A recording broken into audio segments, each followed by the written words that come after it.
এক বনের মধ্যে একদিন সব প্রাণী মিলে বসে ফল খাওয়ার প্ল্যান করছিল। সবাই ঠিক করলো সবাই সমান ভাগ পাবে, কেউ বেশি নেবে না।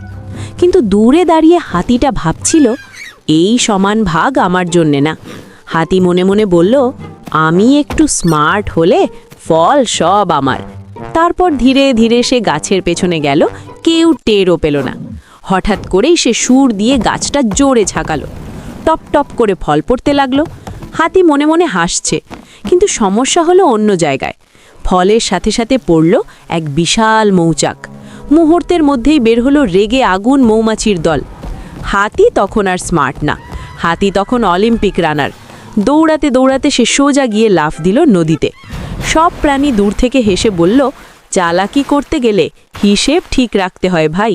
আর হাতি নদীতে দাঁড়িয়ে শুধু ভাবছে, ফল না খেয়েই আজ সাঁতার শিখে ফেললাম।